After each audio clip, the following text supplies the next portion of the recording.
Na boigo umurai osomokonyi bumurai bwense ya Kenya asirieta Gachagua nigo nero boigo anyara kubaga kuboria abosai abakonyara kuba bakwiruka buna jensi banyara kuba bagotiga gose bagotinenia okorobekana uko babere bakonyara kuba bagokora igasense ya Kenya kurwasa matuko abereka gweta goikabono asekeria nige serikali ya Kenya Kwanza iyo konyara kuba gekorawa no murai bwense Dr. William Ruto yanyara kuba gekoigwa amagani yabo na nigira konyara kuba gekobaikirania nonya nabo Gachagua niganyara kuba kagotebuna nige serikali ya Kenya Kwanza erasomo stali obosyo kabisa ilikwenda kyabuna amaroi osam balia bakonyara kuba konia na gutumeka amariogo atancheiri osayuare yobotindi nigo barachikonyara kuba bagukaniwa ose bakonyara kuba bakorusiwararo nigo Gachagua yakwanayo ase kanisa ya PCA aiga sense ya Kenya asensemo ya Kayore Parish.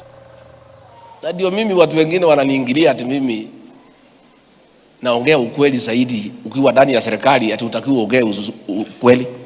Mimi lazima nikuwe mtu ya kusema ukweli. Hapa katika Embakasi Central na Nairobi kuna mambo kadhaa tumefanya kama serikali. Hata kama tuko na shida hapa na pale, tumeweka shilingi bilioni 1 ya kuongeza mashule na madarasa kwa sababu ya watoto wetu. Na hapa Embakasi Central watoto ni wengi zaidi. Na huyu mjumbe Meja Dong, kama kuna mjumbe ametumia pesa ya CDF vizuri ni huyu mheshimiwa. Kwa hivyo tuendelee kusaidia wananchi na ile pesa tumepewa. Mambo ya barabara umesema 10 kilometers. Ni kweli tumekwama kifedha kidogo. Tumekuwa na matatizo mengi. Rais alikuwa hapa akahidi na hiyo ni kazi yangu pia kufuatilia yale rais aliahidi. Ndio tuone kwamba hizo 10 kilometers tumejengea watu wa sehemu hii ndio pia waweze kusaidika. Na mambo ya pombe haramu na dawa za kulevya hatuwezi kubali. Hapana, no, we can't.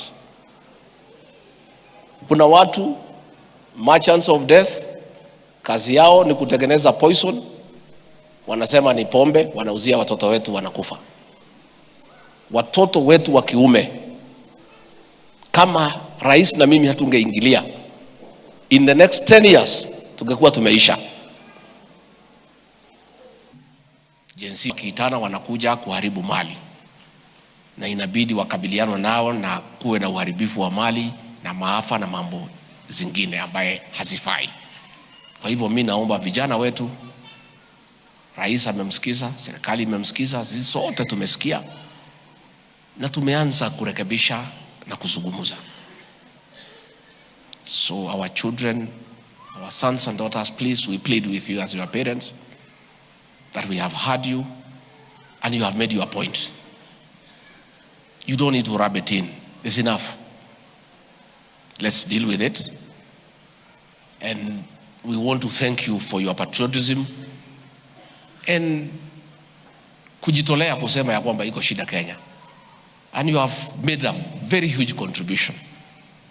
But let's not allow our agitation to be hijacked by criminals and people with the criminal intent to destroy property, to loot, and to create mayhem in our country. Kenya ndio nchi pekee yake tuko naye. We have no other country.